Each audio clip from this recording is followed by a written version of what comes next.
They can hear me, but can they hear you? No, they can't. I'm not. You can't hear me anymore. I am a figment of HAC's imagination. He didn't take his pills. And that is why I make the best solo live streamer, because I can do the power of manifestation, create a co-host all within my mind for everyone to listen. That is my quirk, to borrow a phrase. And because of that, I am the generally beautiful and moronic hack. And with the power of my quirk, I shall make JAC say, Ooh. "No, wait, wrong one." There we go. There you go. That's the saying. I let my intrusive thoughts come in.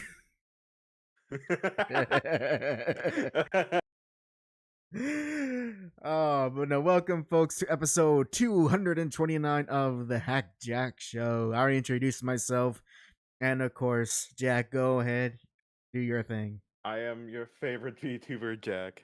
Who is real and not just a figment of my imagination. Hello, Ghetto. Hello, Mr. Mr. Winter. And I am not schizophrenic. I have a note that says so right here in my mind, which I will transfer to you through my You gotta forgive yourself. mutant quirk abilities. I'm like Charles Xavier over here. Oh my! VTubers aren't real. None of us are real. Okay. Welcome, folks, to tonight's episode.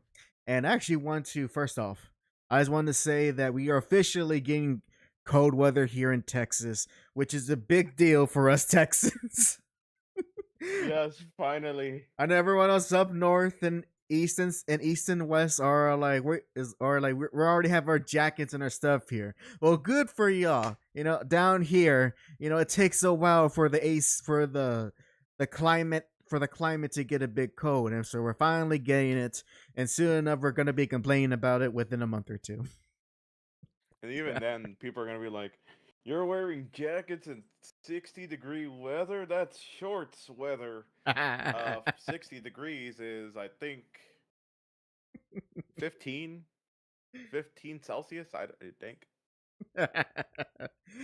Oh, so they're Canadian, I see. Yep, close. They're Close. Canadian because they use Celsius. Yeah, he's Canadian. Hello, Johnny. He says cold weather isn't real. It's a hoax. Just like a natural Brazilian butt. They're all fake. Damn. John won't disagree. He won't disagree, and if he does, that's because he's trying to spread that propaganda. Got to get that gringo money to help support the country.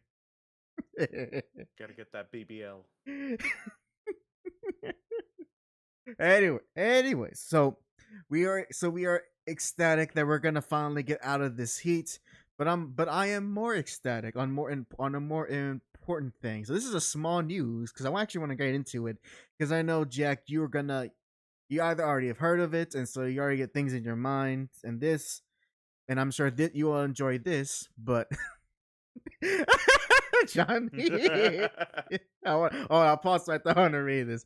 Excuse the fuck out of my goddamn French. My ass is both great and natural. I'm sure it is, Johnny. I'm sure it is. Prove it. Prove it on your Instagram. That you won't. Prove it on your Instagram. Put it on your Instagram. Be a thirst trap. Anyways, so Jack, this is small news, but I'm sure you will be. I will. Please don't. I don't need to see that. Jack, I'm sure you'll be glad to hear that. For once, Nintendo got an L in the copyright game because it's very recent news, but the Japanese government has declined Nintendo to patent the monster catching mechanic for their Pokemon games. So, for the time being, Nintendo cannot have a grasp on the concept of summoning monsters for now. A big victory for the gamers Yeah. out there. Now, we'll say this only is for in Japan, which, let's be real, is what matters when it comes to Nintendo. If they can't do it in Japan, they're going to have a hard time trying to do that anywhere else. So this actually is a bigger win than you think. But there's no more news to it than just that. Of course, they're going to try to appeal it and all sorts of legal mumbo jumbo. But you know what? We take our dubs where we can, because by God, you should be allowed to make any game you want for the most part, without having to step in the tricky territory of, no, you're stealing my idea that I stole from this idea from 30 years ago. You don't need the video game world to be like the music world. Everyone gets sued because you play 3 chords that, quite frankly, everyone else uses. One a famous example, look up the George. My 3 chords. One a famous example, look up the George Harrison lawsuit. That is your music lesson, right all in there. So there you go. L for Nintendo and the Pokemon Company, and a big dub for us the customers and consumers. And also, this is technically small news, but also big, only because there's not much info. But JAC, it has been officially announced we're getting another Godzilla movie, and it's in fact a direct sequel to Godzilla -1. Oh, okay. Yep. Oh. Right now, we just got a title card, and the fact that the director of the first film will be coming back to direct this one, and the official title is Godzilla -0.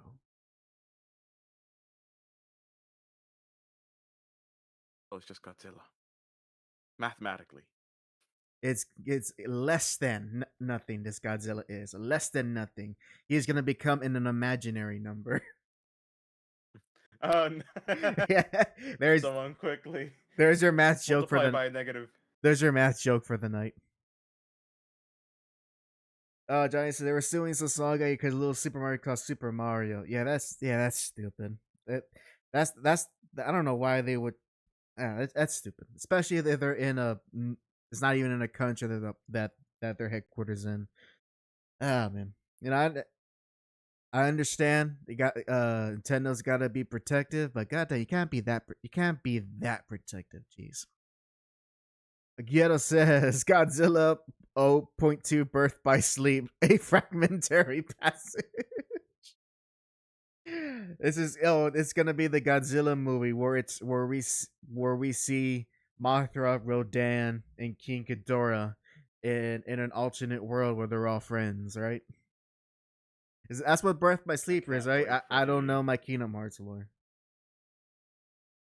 That's. You know your Kingdom Hearts lore, right, Jack? You love Kingdom Hearts. Love it. No, I don't know anything about. You hear that, folks? He has the darkness. He has the darkness inside him. We gotta show him the light. Show him where the Kingdom Hearts is. I'll be right back. Oh, he's. Oh no, he's gonna come back with the darkness. Quick, everyone, get your keyblades out. I'm coming back. My sanctuary. That's the only song I know. Where you and I. But when he walks away, you will hear me say, "Oh please, oh baby." All right, enough for that. Well, yep, new Godzilla movie. It is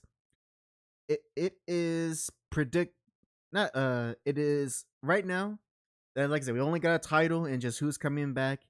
We don't know any much information. I saw someone tweet about stuff, but it wasn't from the official Godzilla X account or any type of official news source. So I'm gonna take it for the grain of salt. But hopefully we see it, sometime within the new year, and I'm going to actually make this bold claim. I don't think that the movie's gonna be as big a success as this as -1, because that -1 was lightning in the bottle, and it's very very difficult to replicate that type of success, which I'm sure Toho is going to want to do again. But I I will think it probably will still be a very good. I think it will still be a very good movie, and if we're gonna follow the same characters and it's gonna be in the same setting, I would honestly would love to for it to jump 20 years so that we could see all the characters in the 1960s. I just want to see that 1960s Japan environment since. But believe it or not, folks, that's what a majority of the older Godzilla movies took place in.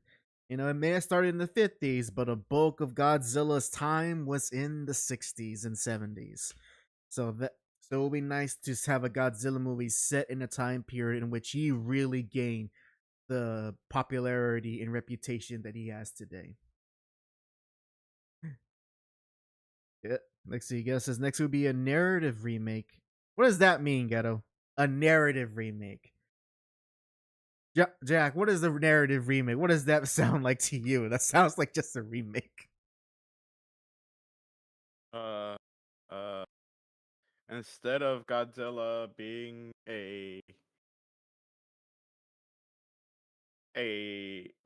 instead of Godzilla being something about nuclear war, it's gonna be about napalm. There you go. Oh, napalm. Oh, they really will be the 60s because that's when napalm was invented. Yeah.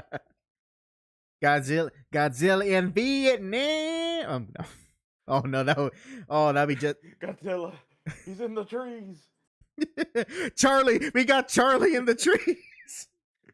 We got And then when the camera pans to the right, you see Dr. Manhattan on the other side. There's your crossover, Godzilla cross Watchmen. Get Alan Moore to write it at gunpoint. It's a joke. Because that's the only way he'll write it. Just like, hey, just have your characters be with Godzilla. They'll love it. You'll love it.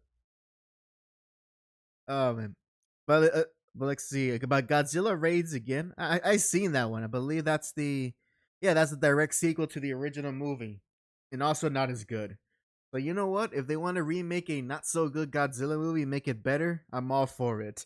We need to remake mediocre stuff, which is why everyone we need to pressure Capcom to do a Devil May Cry 2 remake, just so anyone who tries to say, "Oh no, the original was good," we'll tell them you're a fake, a liar, and worst of all, you have poor taste. Let's push DMC2 remake. Let's get the DMC2 we all deserve. Who's with me? No one's with me. I can tell. No one's with me behind this. I just want. I got you. I just want to see. I just want to see the. Thank you. I just want to see Lucia in a nice HD model. I'm just a simple man. All right. Can I not see my tan redheads in full HD? No. Is that a crime? Not allowed. Not allowed in this time period. Redheads should not exist. Apparently they don't. No, they need to be recasted into. But she's already dark skinned. She's already dark skinned though. Nope. Then Asian. There you go. Asian. A redheaded Asian.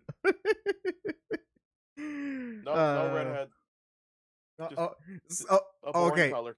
You're right. Oh, you know what? No, make it an Asian with like bubblegum pink hair. There you go. No. An Asian woman with purple highlights in her hair. Yeah. There you go. That's that's how you get it. Oh my god. The fact that it never occurred to me that at a certain point in time when there was like a lot of Asian actresses, they always ended up having this highlight on their hair. It never dawned on me. Mm-hmm. It got to the point where even cartoons did it. Yeah, which is weird. But you know what? You know who I bet started that trend, even if it was a different color. You know who I bet started it? I bet you it was the actress who played Bulma on Dragon Ball Evolution, because her hair she did not get no turquoise or even a purple wig. They just give her a strand of blue and call it a day. There's We Bulma. did it. We did something. Like, wait, hold on, that makes no sense. They got an actor to get Piccolo, like, I mean, maybe not look like Piccolo, but a Piccolo looking design with the full makeup and everything. But they couldn't give an actress a blue wig. Well. Here's the thing. Here's the thing. The actor for Piccolo fought for that because they were not gonna like at first they were not gonna make Piccolo look like that at all. But Fine. even though Does that mean the actress had to fight for a wig? she might have had to. Or dyed her hair? Like, it's so like I understand the Piccolo thing. Now it's like a lot of money, but like, was there or was it because of the Piccolo and the special effects that they had no money for a wig or for dyed hair? No, I don't know. I think it literally just if I'm correct, wasn't the actor for Piccolo literally was like, I will not do this role if I don't get what I need from this, like a small fragment of the original Dragon Ball. I don't know. I don't know. I don't know that information to confirm that or not. All I do know about him is that he he he wanted to redeem himself, and so he became a official voice actor in the English dub on Super. I forget which character he Yeah. voices. I think he played a major character. Wasn't he Zamasu? I think he was Zamasu. Yeah, I think so. Yeah. Yeah, and so he wanted to redeem it, since Dragon Ball Evolution what it is, and surprisingly, I have not encountered any DVDs of that movie at any local thrift store, which is interesting. Oh, I see here that apparently they made they had an interview with him whenever, and he said that he asked them to give him a pseudonym for the role of Piccolo because he did not want his real name in the Oh, credits of that movie. I don't blame him. I, and see, he was in makeup. He has he has the liability. Oh man, oh, it's not exactly the same, but it's kind of like the actors in the original Metal Gear Solid. They all had to use synonyms, not because they wanted to, not because of the quality of the game, but only because they had to use pseudonym because so that they wouldn't get in trouble with their union. Ooh. So So that's what. here is apparently a quote that Go when he was taking his family out. go ahead. James took his son and daughter to the theater and all excited. His son was running ahead like, "Come on, Dad, let's go see you as Piccolo." They entered the theater and it was really crowded. And James thinks, "Oh man, this is gonna be a hit." So he turns to the kids next to him and he says, "Hey, is this Dragon Ball Evolutions?" The kids all like, "Nah, dude, this is Fast and the Furious." Cue James panicking, dragging his family to the actual theater for Dragon Ball Evolutions, only to find 5 people there. That's it, and including them. Oh, oh man. Uh, I I'm not even there, but I can feel it. I can feel that embarrassment coming from his words to my bones right now. That's how it. If I can feel it here, I can't imagine how strong it was that night. Yeah, it. Poor man, like he tried to salvage what he could with that movie, but there was no amount of salvaging with this movie. No, no, no. And yet there was some. I'm gonna assume it's a joke because someone tried to make like a hype TikTok edit of like a scene from it on I saw on X, and it was some scene of Geeko. Oh God, I still can't believe that. It just feels wrong even to say that. But I don't want to. I'm not gonna call him Goku. He's Geeko.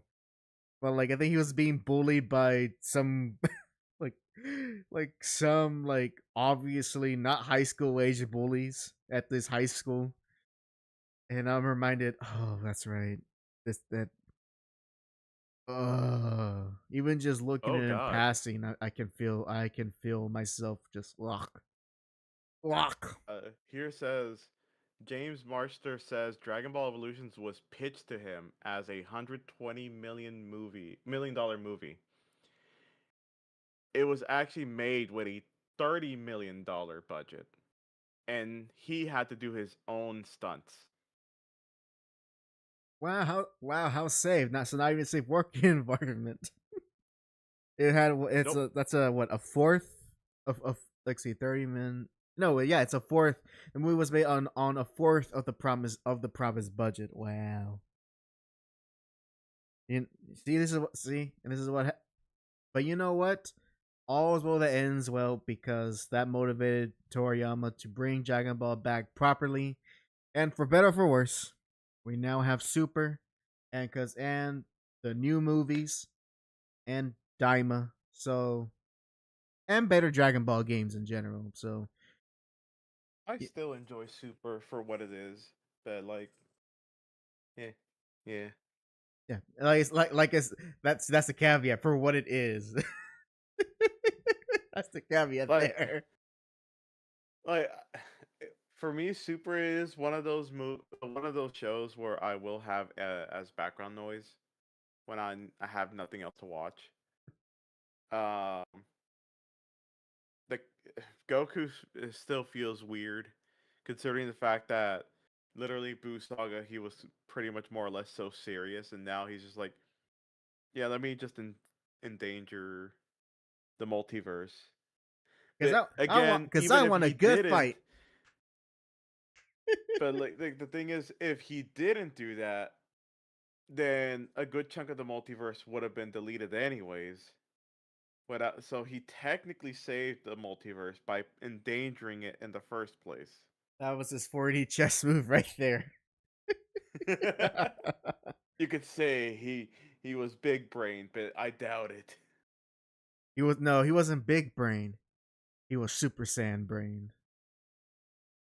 His brain was a little beyond us. Trying to just get that cope out of my face. And I can hear him do a slap right there. Just like, get that out of my face. Literally just goes, and this is how it feels to go further beyond. Nasty, disgusting. Do it again. No, actually, don't. Too late. Yeah. Oh, that was on me. That was on me. Get that cope out of my face. No, because you know what's the best thing to watch over and over again? What? The BoJack movie for me. That one's my favorite. For a second, I had to remember that there's a character called BoJack, and I'm thinking of the Horseman. Fun fact. Fun fact. That was, for the longest time, that was the only Dragon Ball DVD I ever had, and somehow I lost it. No, it's because I took it. There you go. It all makes sense. And then I lost it. It all makes sense now. I definitely didn't lose it at my uncle's house when I slept over there one day. No, it was Jack all along. Even before I knew him, he was there. I was always there in the back of his mind. Wait, were you the same kid who took away my copy of Dragon Ball Z Legacy of Goku 2 for the Game Boy Advance? No, maybe actually. because I remember playing a Dragon Ball game on my Game Boy Advance. You're right, Ghetto. It'd be my own people. Well, that depends. Well, actually, no, it wouldn't be you, because, as far as I know, there wasn't a significant amount of time you ever lived in Mexico. Lived in it? No. Then, Visited? Yes. then you know, then it wasn't you, and even then, you were even let's say, for this hypothetical, if it was you, you will remember which Dragon Ball game you had, because it was the only card game. It was the only Dragon Ball card game for that system. card game? No, I don't know any card game. Well, I didn't know either, but I was bamboozled, swindled, cheated out of my copy of Legacy of Goku 2 for some crummy Game Boy Advance card game that I let this Mexican kid borrow. He borrowed my copy of Legacy of Goku 2. I borrow his crummy game. I didn't like it, and I was like, "Oh well, next week I'll just give it. We'll give it back to it'll be back to normal." And he never came back. You know what that means? What does that mean? I'm gonna get you tabletop sim, and we're gonna play the card game. I couldn't even figure out how the game worked. Granted, I wasn't a smart kid back then. I didn't even know how Yu-Gi-Oh worked, and Yu-Gi-Oh is like the most basic of card games to learn. You know what? Just for that, we're gonna play. We're gonna all play the Pokemon card game. Are you gonna give me a starter? And then Weiss Schwartz. Are you gonna give me a starter deck then? Yeah, I got some built already. Johnny says basic. It like to learn. Like be real, Johnny. Yu-Gi-Oh game is easy to learn, but obviously with all the different metas, it's a mess of a game to learn. It's a mess of a game to actually play. You gotta understand, in the context of this situation, he is a child. The most you could do in Yu-Gi-Oh at the time was tribute 2 monsters to get a better monster, or have a special card to fusion and get a purple card. And I didn't know how to do any of that because I did not have good reading comprehension skills. Now you gotta do 10 tributes, 50 50 fusions, and then have 20 mills just so you can get your cards out, and then for the last person to go Dark Hole. And don't forget to fill your deck with a bunch of material cards so you can do that proper summon. That too. Oh, and flip a coin while you're at it. Why don't you? I know that's Pokemon, but there's some coin flips in Yu-Gi-Oh, right? Yeah. There's a lot of coin flips in Yu-Gi-Oh. Yeah, they do a coin flip. Don't you tell me to shut up. I know what I'm talking about. Just because I thought a card looked cool, why can't someone just be able to play a card that goes, "Oh yeah, that looks cool." Why do I gotta be ridiculed for that, huh? Tell me. If it became a popular card, that's not my fault. I literally went back with no idea what's happening and said, "You know what? That fish lady looks cool." And I want fusion cards again. I want to be able to play fusion decks again. Yeah. I'm tired of the synchro summoning. I'm tired of the XYZs. I'm tired of the links. I'm tired of the pendulums. Give me back my fusions. And then you go, "Oh, you're a meta player?" Well, I didn't know. As I'll say to that, rousing speech from Jack. Rousing speech. Which means that's where we gotta go all back to zero. We gotta go back to how it all started. When the most powerful monster was just the Egyptian god cards. I did not look up most powerful deck. It was literally in the master duel. It was one of the only things I can constantly re-roll. I was like, "Oh, I get 10 free pulls. Okay, cool. Oh, like I might as well complete the set." And I completed the set. I see what's going on. This but the next thing I'm gonna say only makes sense for Ghetto, and that I see Jack did a Wooly moment. He immediately went for the boss character. I apparently did went for the boss character when I was like, I don't want blue eyes. They seem kind of basic. I don't know about these mer people. They kind of look stupid. You know what?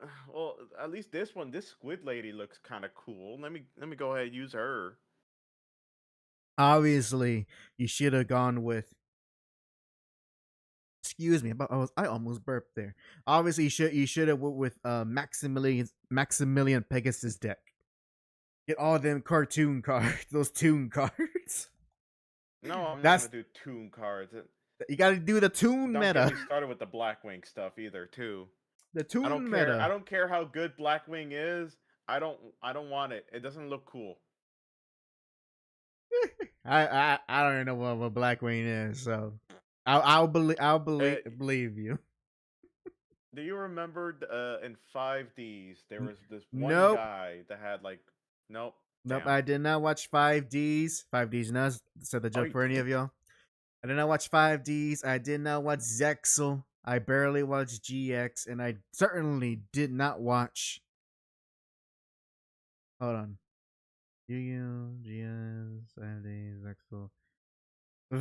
The one with whatever the whatever the one after Zexel is the V something. I don't know. You nerds know what I'm talking about. That No. one. The one with the one with the alternate dimensions. Anybody? No. Am I the only one who knows? Vrains. There we go. Yu-Gi-Oh! Vrains with the V. Is that what it's called? Yeah, not what Johnny's saying. Maybe the Portuguese dub is called that. Vigina. Yu-Gi-Oh! Vigina. Aprime esa lune as I don't know. I lost what I'm trying to say. I was trying to say Saturday morning, but then I got a brain fart there because my mind wanted to autofill and say Sábado Ocho. I'm like, wait a minute, no, Yu-Gi-Oh wouldn't play Sábado Ocho.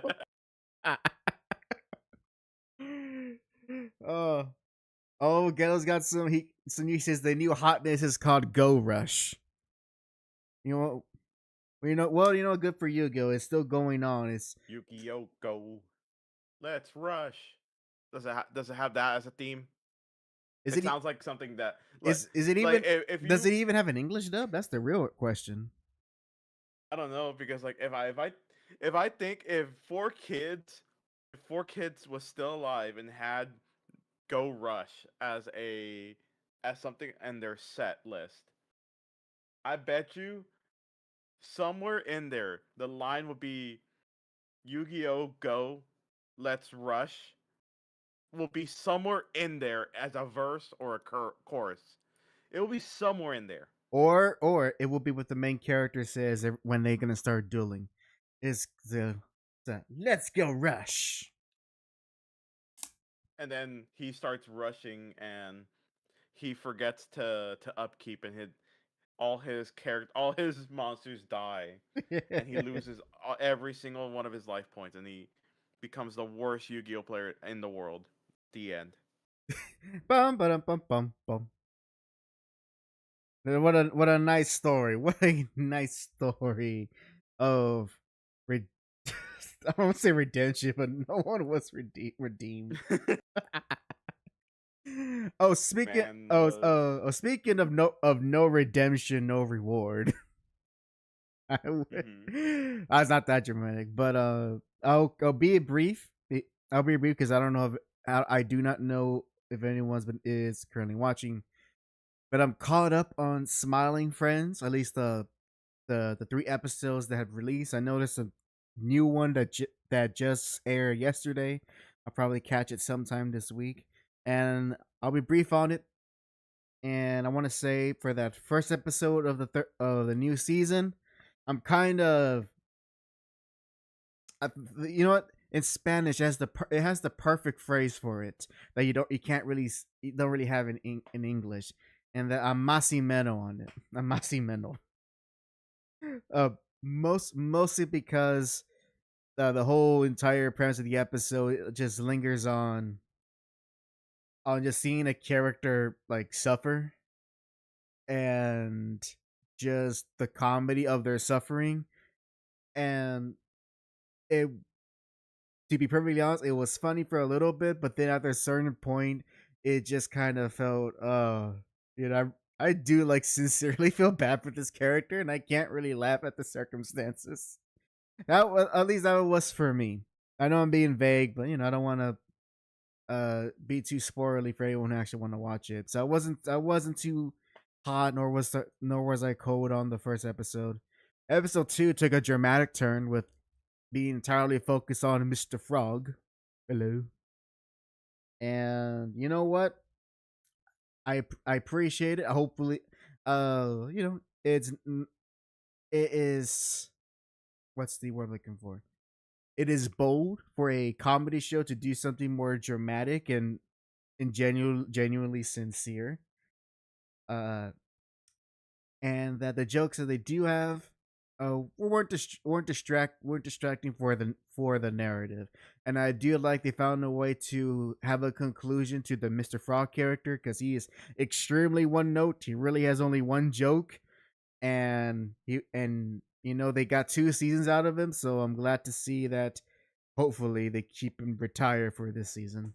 That's your spoiler there. He's retired, but you'll understand when you see that episode. And finally, the episode 3 with you know what? I enjoy episode 3 in all in the glorious fact that the entire episode was just a lead up to a dick joke. Yep. And not only that, it's actually a unique dick joke that you don't see often. Wait, is that the one where the guy breaks into a house and he just like reveals the thing and the woman's like, "Oh my god, it Yeah. looks so good." Yeah. Okay. That was the third episode. That was the climax, you could say. I kind of find it delicious. What? Wow. I Not bad. Wow, how cool. Nice cock, bro. Nice cock, bro. Wait. Oh, there's a. Oh, I wish I had a rooster sound so I could play it. Oh wait, hold on. Is there? I thought there was. Yeah, Johnny, record your roosters. The hooing. And then send it to me so I can have it as a soundboard clip of your real rooster doing the thing. You know the thing. Wait, maybe if I look into Zone Time, maybe there's somewhere in there something about that. Zone Time. No. Now that's the name. Now that's a name I haven't heard in a long time. Oh, this is the only thing close.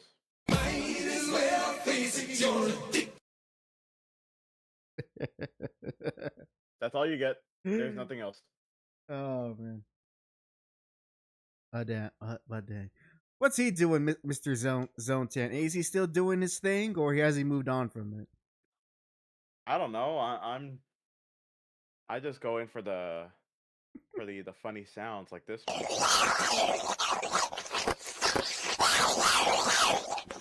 Never play that again. And you know what? You're the wrong person to ask. Ghetto, what's Mr. Zonton doing nowadays? Is he still doing his thing, or is he moved on? Did his experience working on Score Girls shot him to higher places? Or is that one? Or is he set in his way and he's gonna ride that train until he makes up for it by making that Yoruichi video, which I'm sure he will eventually do. He mostly does All I know is ZTV has probably been major. Okay, so he's still doing this. He's still doing the same thing. God damn, he's been doing it for over a decade now. He's still doing ZTV? I thought it was dead. God damn, because like all I ever see is is he still working with Bennett the Sage? That's still weird. That's still kind of weird. Not weirds me out, but I still kind of find it a bit odd that Bennett the Sage gets to work with Zone 10 like that. I thought he was doing more streams than anything, because that's what. Although at the same time, with the streams, it seems like he has like a group of people kind of constantly going in. I don't know. I don't know, man. Quite frankly, I am very indifferent. As long as he's doing fine and hasn't gone into Has he got serious canceled yet? vices. Basically, that's your question. Is he canceled yet? Oh no, not even that. It's just like has like I'm glad that he's not in a Shat Man situation. Oh yeah, I forgot about that, dude. Yeah, and he's just doing his thing in his little corner, and he's got an audience that will support him. Which, hey, you know what? I don't. What's the word looking for? I always appreciate that. It's very tough to have an audience, isn't that right, Jack? Huh? Glad. Think. This is why I pay you the big bucks, and then I don't pay you at all. When your co-host is not even listening to you as an audience member. Damn, you are the Andy Richter of this show. Does that make me No, Yeah. I don't want to. No, I'm not. I'm not good enough to be Conan. Maybe Maybe Craig Ferguson. Right, Johnny? Huh? I'm not Scottish, but he played a Mexican on TV once. That kind of counts. Well, then that means you gotta play a Scottish on TV once. And then you'll be even. Gotta work on my Scottish accent. Scotland forever. Alexia, what's I mean, I'm not even gonna try because I'm terrible with accents. I am terrible. Johnny, he fell in love with a Mexican dog. Damn, you gotta fall in love with a Scottish dog. Ain't no different from a Scottish woman, I tell you. That's my best Scottish. Take it or leave it. I want a refund. Well, too bad. That's all you're getting. I'm trying. I'm dying. Yeah. I'm dying over here. Oh God. Yeah. Get to the chopper. Get to the chopper. I'm coming everywhere. I'm coming at the house. I'm coming at the gym. So I will always remain my favorite Arnold. That will always remain my favorite Arnold quote because he says that so sincerely. I'm coming every night. Man's a gooner. Oh, no, he was saying, well, in his early 20s, yes, because he was saying that with when he was talking about working out, like he was getting himself excited with every pump. I know. Oh damn. Oh. Oh man. Do you also want to get just as excited to work out like him? Just add steroids. Has that been proven? I mean, we can always assume, but I mean, I thought at a certain point they did because like everyone at the time was using it. That's true, but you don't want to you don't want to assume everyone did it unless they said to it. Like for example, I can say with certainty that Macho Man did it because he did admit it on TV, and whether or not I believe them, I'll take his word that he eventually took off of it. But again, whether or not I believe him is another question. Is another question entirely. Johnny, they're all on gear. That's the guilty gear. They get the smell of the game. Oh, Jack, isn't it funny? I know who I am. Jack, isn't it funny at one point that to play the most recent version of a Guilty Gear game, you have to own a Wii. Yeah. I know. Beautiful, isn't it? Hold on. Let me find what's the exact Guilty Gear game that we had. Let me find it real quick.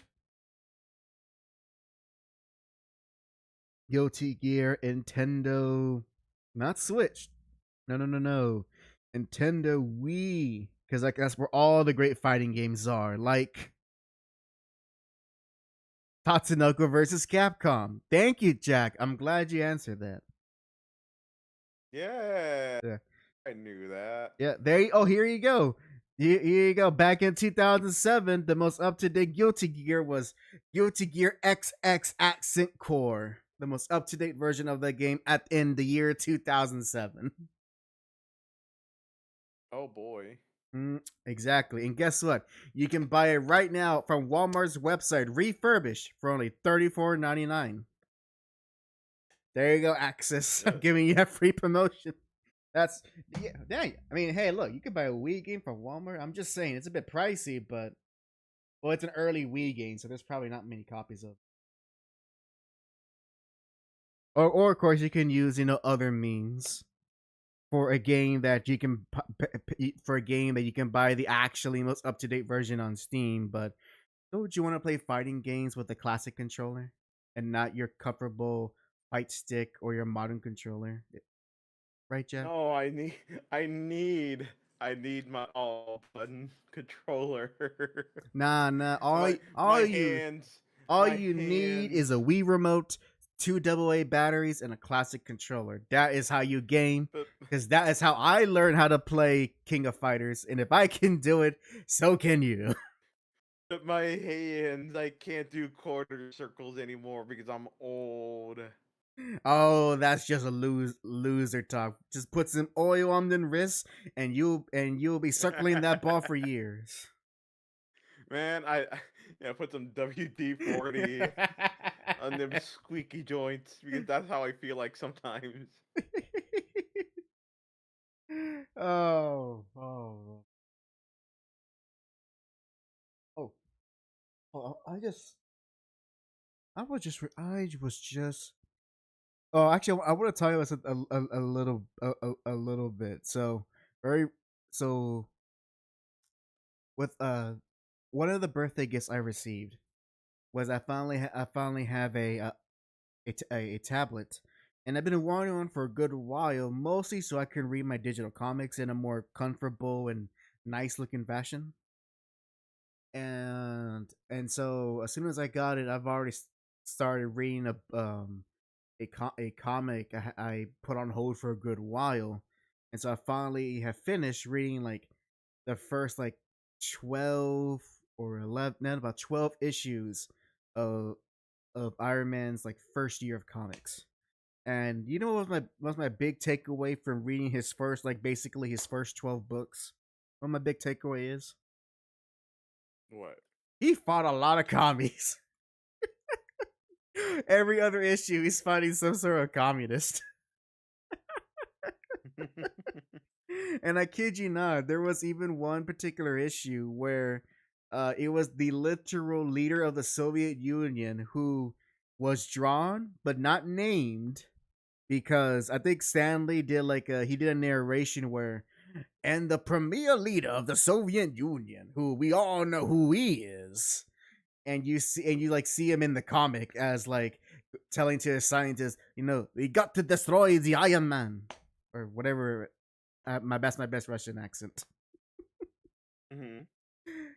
And I'm thinking to myself, I guess if there was a comparison today, that would be the equivalent of reading a comic in which Vladimir Putin, the Vladimir Putin would hire Taskmaster to kill Iron Man, and not like a fake Vladimir Putin or anything like that. No, like him, like actually him. That would be like the modern equivalent, and it's like so surreal to do that without mostly to just without thinking there's no consequences from it, and there won't be, because it's not like those comics are ever going to be read by actual Russian people living in there. But it just reminds you it was such a different time. No, nothing like I, MODOK I trip. can't imagine. I can't imagine like Putin's like, yes, the new issue. Let me go ahead and read my favorite comic series. Oh, My favorite American comic strip. Oh yes, I love this. Is that me? How dare they? I will destroy Stanley.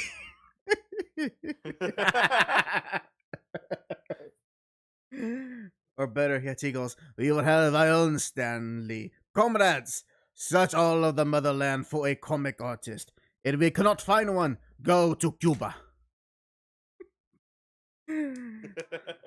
But sir, Cuban doesn't have comic artists. Well, what's a country that does have it? We can get some Brazilian artists with a few rubles. It will do. No worries. Like, we can ask North Korea. Korea, and it turns, and then North Korea, then and it becomes a chain where eventually it all still comes back to Brazil. Everyone wants all the artistic talents of the Brazilians because they're the only ones who know how to do it. There you go. It's like that. Remember that one scene in South Park where they were doing this whole thing about the diamonds on like those infomercial jewelry sets. Oh no, I think that's an episode I It, did it's not bas- see of South Park. Basically it's one of the older episodes. It's a montage of where like they get the jewelry. The people that buy the jewelry, they get the old people that buy the jewelry, then they give it to their family. The family gets it, acting all happy. They go pawn it off. The pawn person then goes ahead and disassembles everything. They get shipped off to the same people that assemble these jewelry sets, and goes back all the way back over. So I'm just picturing this with Vladimir asking for artists in North Korea. Then North Korea sends their stuff all the way to Brazil, and then Brazil sends them off to some random person, and it ends up right on Johnny's lap, and he's starting to he just randomly starts creating comic strips for the Russian government. Hey, if it pays, it pays.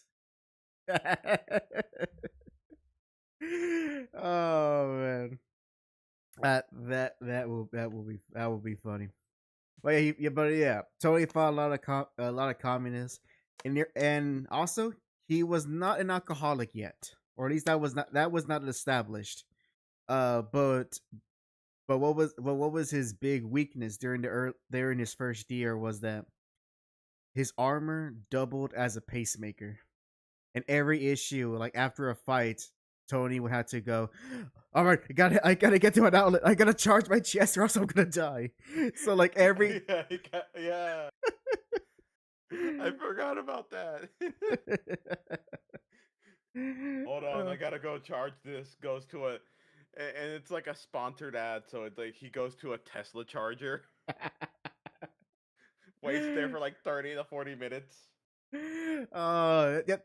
But there's moments where it's like that, and there was one where he was so close to dying that he plugged it in just as he knocked himself out, and that was the closest he got to actually like dying from not being charged.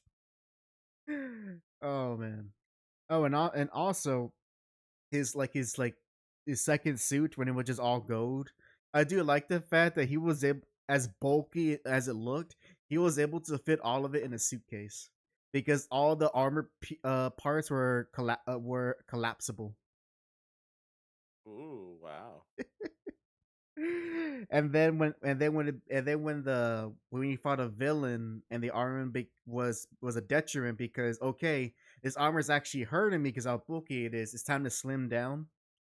He then changed it to where, all right, so I'm gonna make the actual hands and legs like actual like proper pieces in the helmet, and instead he has the limbs. They're like some sort of special aluminum that would attach from one end of the limb to the other. So imagine your arm, you have a glove and you have your shoulder pad, and you have a piece of strong aluminum magnetically connect to one another like that. That was his second armor, or third technically. Hmm. Which I actually think that's actually pretty impressive. So and the way it actually looks like actual scales from like a knight's armor. The way that it's like folded on itself. So like even in the early, Damn. so even the early years with the primitive, well not well compared to today primitive, by the 1960s standards, he still had a pretty cool armor. The only thing he really, but all that stuff was shooting energy beams. He didn't do that much yet. So a lot of the times he just would punch things, fly, or have a gadget that he only used for that one issue and then never use again. Quickly, Captain America. I need my shark repellent. Oh chum. My iron shark repellent. No, my Stark patented shark repellent. And, Yeah, yeah. and don't Yeah. forget, in this era, it was just when when Tony actually had a secret identity, and Iron Man was what was his bodyguard. So there was a lot of that where Tony would sneak out to get to change into his armor. Uh, and actually, in a lot of ways, it's not 1-to-1, but I guess you could the best way to compare it that early Iron Man and the way that the kind of villains that will come up and the kind of characters he will be with, it's kind of like early season Arrow when it was just Oliver, Diggle, and the blonde chick. I forget her name. Damn, I forgot her name, but mostly because I wanted to. Felicity? Felicity. Yeah, I think it's Felicity I think. Snoke, something like that. Yeah, but basically Uh, but basically those three like very early on, and they and how Oliver had to like hide hide his stuff from those two until they eventually figured it out, or he told them, or you know what it is. That's been pretty much how like the Iron Man comics are, except less violent, more 1960s comic book stuff, and just and more lighthearted. did he ever tell villains that they failed the city? No, no, but he will often tell him how capitalism will win. He goes, it's like out of here, you get out of here, he's like you commie scum, and taste what and to get a taste of what capitalism can do, and he punches them. Ace the power of capitalism. Money. There was actually one villain that he actually did convert to a capitalist. Like Iron Man was able to convince him to literally like leave Russia and join the U.S. He defected, so he did do The that Winter once. Soldier. Oh, he wasn't. Let's see. No, he wasn't established yet. The Bucky. Actually, I forget. Oh yeah, during this time period, Bucky was still considered MIA. So, and this is way before Captain America was stalled out from the ice. So Winter Soldier wasn't still not a thing yet. But it also was funny though. Gotcha. But it's also kind of funny to think about that in the con. So, okay, so you know how in the movies, the MCU movies, Captain America was on ice for about like what 60 almost 70 years, right? Yeah, I think so. Yeah. Yeah, because he wakes up in what was modern day New York at the time, like 2012, 2011, maybe, and he disappeared in like 1940 something. When you actually in the context of the comics, because he disappeared in the 40s and he came back in the early 60s, he was only on ice for like 20 years. That's still a Oh, significant you're amount of right. it's still a significant amount of time, but he wasn't like this old man coming from like basically another world. In the old comics, it was basically, "Hey, I used to read about you in the papers. I wonder where you went." That's how it pretty much was. It wasn't like, "Oh, you were like this living legend. No one knows what happened." I mean, even then, wasn't like the super soldier program kind of considered classified, so like no one would technically be able to go, "Oh, you're a legend." I mean, the program itself was, but the exploits of Captain America was well known. Ooh, my voice cracked there. It was like publicized. Like everyone Oh. during that time knew of Captain America and what he did. I mean, he punched Hitler. I mean, come on. And that's not gonna make the world news.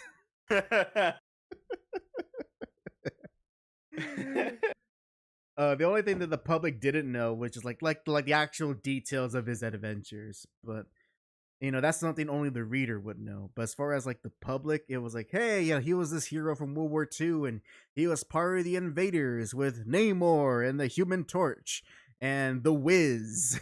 Don't laugh. The whiz. I'm about to whiz myself.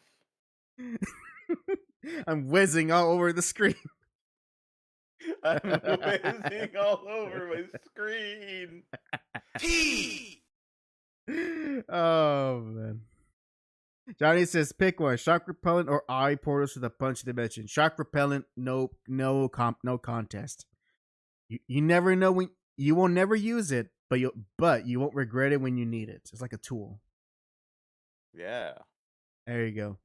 The portals to the punch dimension. Some X-Men writer was doing too much. It was doing too much that day. Hey, Chris, he says, and Blue Diamond and the Patriot and the guy who looked like Ghost Rider but wasn't. Ah, yes, all the famous invaders that we all know and definitely are still relevant to this day. Yes, sirree. Yes, sirree. Just saying that just to make Chris a little irate.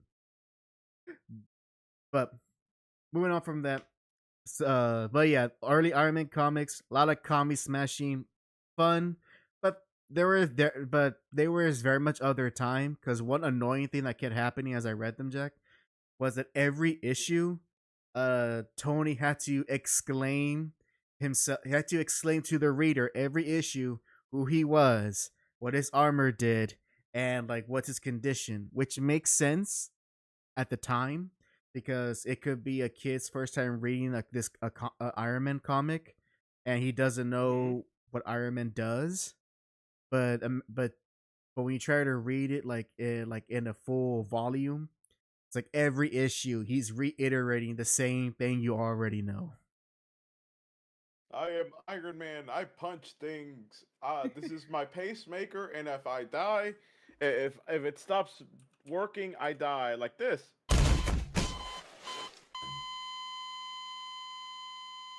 Next comic, revival of Iron Man.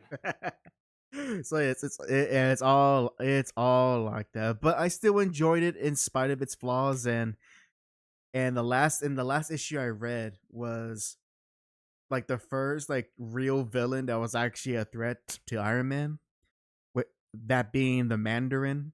And it makes me sad that he's not a villain Marvel doesn't want to use anymore.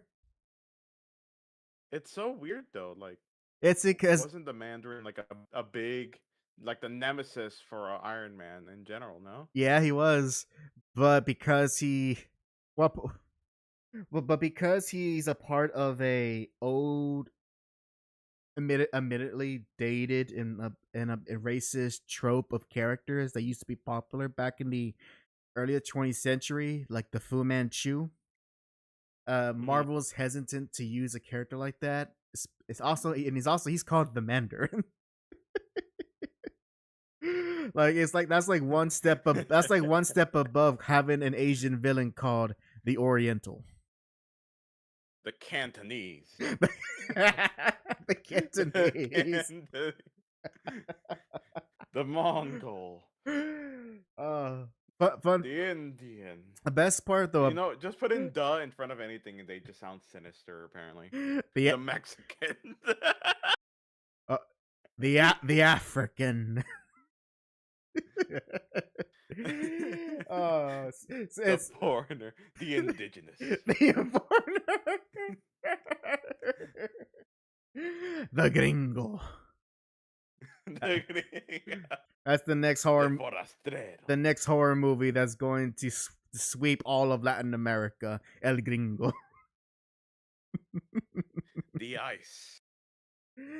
But the fun part about reading that first issue where Mandarin appears in is number one, he is so powerful and is so advanced in science and magic that he lives under his own authority within communist China.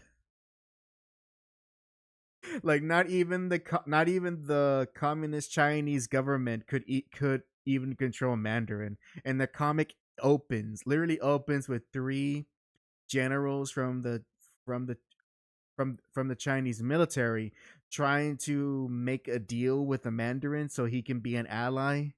And and Mandarin's like basically Mandarin says to them, "Why do I need you stinking Reds to help me? Go away, and if not, I will kill you."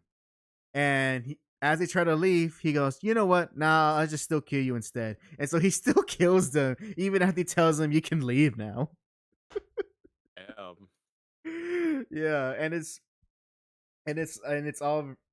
like I said, when you kind of read it a little, there's a little bit of it is like very dated of its time, but you also can't help but have fun with it because the only reason Iron Man he literally flies over to China to fight the Mandarin was because the U.S. government's like, "Hey, we don't know, like, hey, we're not sure about this Mandarin guy. Hey, Tony, can you send your buddy Iron Man to go fight him?" That's literally the story. Like Mandarin didn't even do anything. The U.S. government just want to interfere. Just like what the U.S. government always does, anyways. Yeah, and then when Tony arrives, it basically ends up, "Oh god, this guy's actually stronger than I thought." he barely escaped from that fight, but it was still fun to watch because eventually, I think that was, I could be wrong, but it was also the first time Iron Man actually shot a beam from his armor, and he did like a beam clash with the Mandarin as he shot like the power from his rings. So that was very cool to see and happen like such early on. And then when their technology doesn't work, Mandarin goes, "All right, I'm just gonna hit you with my karate," and he starts trying to. And so you have Tony, who doesn't have any martial arts training, try to go up against like this really good fighter. And he's like, "Oh, I'm way out of depth here." So I just gotta find any type of advantage I can, even if I have to cheat a little bit, because one of his karate chops can slice my armor in two. You know what? I'm not even gonna question that. Kia! That's how powerful the Mandarin is. He can karate chop Iron Man's armor. There you go. Put that in the power scaling talks. Yeah, but I don't think he's gonna be stronger than Hercule Satan himself. Damn right, ain't nothing stronger than Mr. Satan himself. Can I get a hell yeah? Hell yeah! I think my Mr. Satan just morphed into Stone Cold Steve Austin. And you know what? And so that's the bottom line. If we ever have another live action, Stone Cold Steve Austin has to be Hercule. Oh no! Now I'm just imagining Stone Cold Steve Austin doing a promo on sale. It just writes itself. It writes itself. There it goes. It's like, imagine Cell doing like some speech, and then you hear the glass shatter, and here comes Stone Cold walking into the Cell games. So, "Oh my god, the Texas rattlesnake has entered the Cell games." So I've been listening here and hearing you try to destroy my world, and I'll tell you what, you got nothing on the Stone Cold Steve Austin. You hear me? You got nothing against the Texas rattlesnake. Can I hear a hell yeah? And then an audience that comes from nowhere just starts yelling across the Cell ring. I kind of want it to be Krillin for some reason. Just Krillin by himself going, "Hell yeah!" Krillin and Yamcha, because they know who he is. They would know. Maybe Chaozu.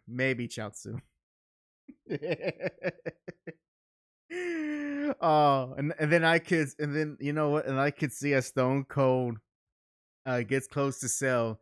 Cell is, he does like his grandiose speech. You're just a human. You can't stop me. I'm the most powerful being in the universe. And as he's talking, Cell then cheap shots him by kicking him in the shins and goes through a Stone Cold Stunner. And then we have the match with Goku as the ref. Oh man. Oh wait, Ghetto Hut. Let me see here. Ghetto Hut's the line. I'm gonna try my best here. Listen here, you big spider son bitch. I'm gonna stomp some more holes in you. That's the bottom line. The 316 signs all over the Cell games, and then Hercule Satan gets upstaged once again. Oh, beautiful, beautiful. You know what? I gotta perfect my Stone Cold more, because it's technically kind of easy to do, but then you can end up just sounding like a generic Texan Southern guy. It's a very nuanced impression. I mean, he is just a Texan Southern guy. I know, but you gotta find the right cadence and rhythm to how we talk. So games more like Austin 316 games. Now it becomes a tag match. I could see The Rock coming in to tag in Cell. Then Cell brings out his Cell Juniors.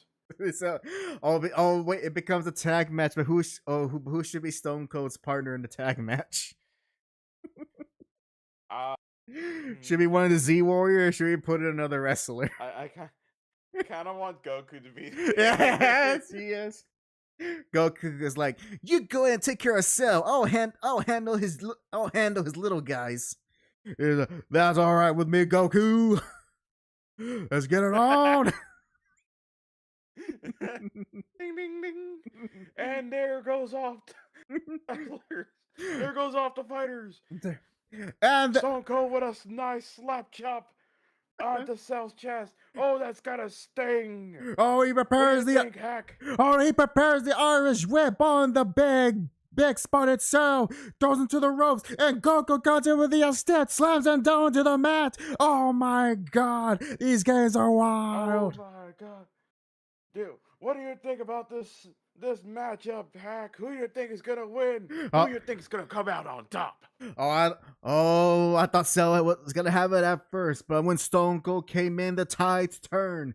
The Earth has at least a fighting chance against this new menace, and this will establish Austin as the permanent WWE Heavyweight World Champion. And oh my god, he's gonna do it. And right now he got Cell has Austin right. He has him right by the neck.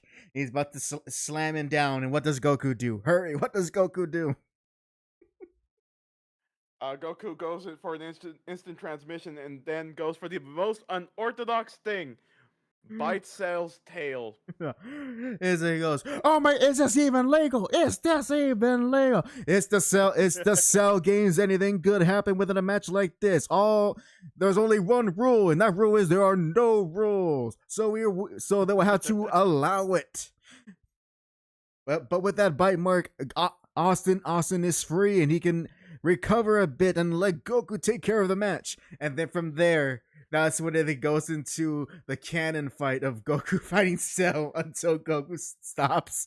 I was thinking of just like randomly Steve Austin like runs off the ring. He's like, is Steve running away? Is he going? What is he doing? He's going under the ring. Oh my god, he's got a chair. Instead of the instant Kamehameha, Goku, this is what happens. So as Goku's finally fighting Cell, he slams them back into the ring. He's preparing the Kamehameha, Cell throws a key blast item. Goku instant transmissions, but it was a feint as Cell is paying attention to Goku. All nowhere from the back of his head, Austin comes in, hits him with the chair in the back, knocking Cell right on his stomach onto the ring floor. There you go. And we can keep going on and on, but I think we all get the picture here. It is the hypest thing.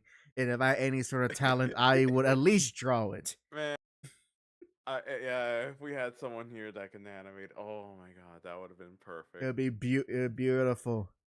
You know what? How much money do you got, Jack? Maybe we got to give Johnny his one last commission to end the Not year. enough. Not enough. One last commission to end the year. Johnny, you want to draw Stone Cold Steve Austin giving Cell a stunner?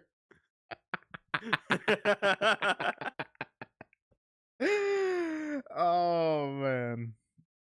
Oh, I'm believing in the idea more and more. I'm thinking, I'm thinking, I don't know. It could be just a one-off joke, but maybe, just maybe, and it'll be the best in joke for this channel. Just like, why is Cell doing a stun? Why is Stone Cold doing a stunner on Cell? And we could say you just had to be there for this random episode of the show. Of the HAC had Show. to be there for the Wrestle Z Mania. Perfect Wrestle Z Mania. Buy it, print it. Let's make shirts. Let's get some money. Hey, there's correlation between Dragon Ball fans and wrestling fans. Let's not kid ourselves. Facts. Oh man, how long we been going on? You know what? I think we can't go any higher than Cell versus Steve Austin. So I think it's about time to start winding down, and let's start concluding our very hype, awesome, and also entertaining show with some announcements. So Jack, what do you have to announce until the next episode of the JAC Show? This week will be a very busy week for me. It will kind of bleed into a little bit on next week, which I actually have to tell you. Monday next week I will be working from 10 p.m. to the morning. So I will not be able to do another JAC Show. It's I know. It's annoying that I keep putting the JAC Show and a lot of my other stuff off, but Man's recently had to do my insurance and it went up. Man's got to make his money. So I got to take every minute. Yep, I got to make my money somehow.